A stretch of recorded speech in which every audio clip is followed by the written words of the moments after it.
For a dozen years, I'd been a cop in Philadelphia.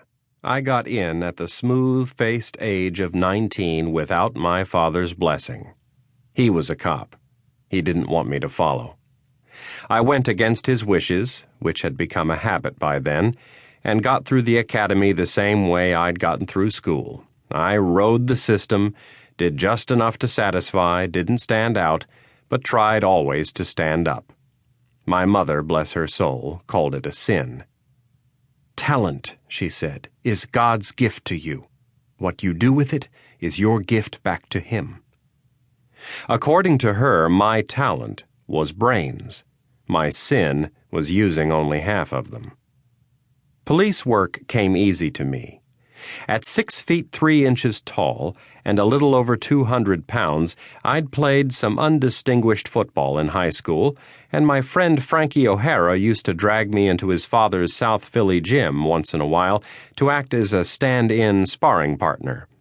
My strength there was that I didn't mind getting hit. A shot in the face never bothered me much. How that trait worked with my other talent, my mother could never explain. But the combination of cloaked intelligence, some size, and an indifference to a crack on the nose made police work easy for me. In my years on the force, I'd climbed a bit of a ladder, taken some special assignments, worked for a short time in the detective bureau. I'd passed the sergeant's exam a couple of times. But misunderstandings with management and Officer Freeman's seeming total lack of ambition found me walking a downtown beat on the 4 to 12 shift. It was fine with me, until the night I shot a child in the back. It was near the end of my shift. I was standing out of a cold drizzle at Murphy's newsstand, a little step-in shop next to a deli just off Broad Street. Murph peddled the daily newspapers, 3 shelves of magazines, holding the monthly array of faked-up cleavage, and probably the most important item of his business, the daily racing forms. With some 30 years on the street, Murph was the most sour and skeptical human being I'd ever met. He was a huge lump of a man who sat for hours at a time on a 4-legged stool with what seemed like half of his weight dripping over the sides of the small circular cushion. He had a fat face that folded in on itself like a 2-week-old Halloween pumpkin, and you couldn't tell the color of his small slit eyes. He was never without a cigar planted in the corner of his mouth.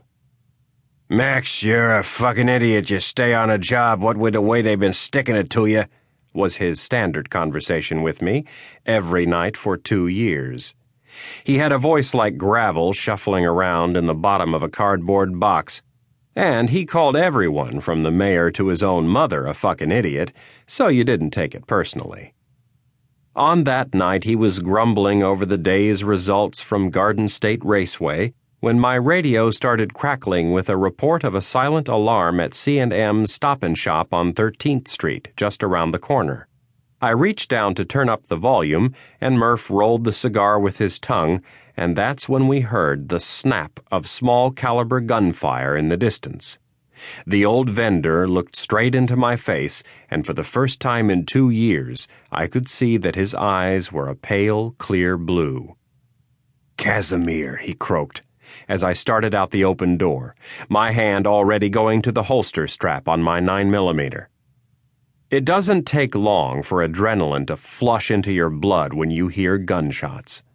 As a cop in the city, I had heard too many, and each time I had to fight the immediate urge to turn and walk the other way. I was halfway to the corner, and my normally slow heartbeat was banging in my chest. I was trying to set up a scene in my head of Casimir's place. Second storefront around the corner, glass doors flush against the wall, dingy fluorescent lighting inside, Casimir with his too big smile and that pissy little tape-handled .25 caliber behind the counter.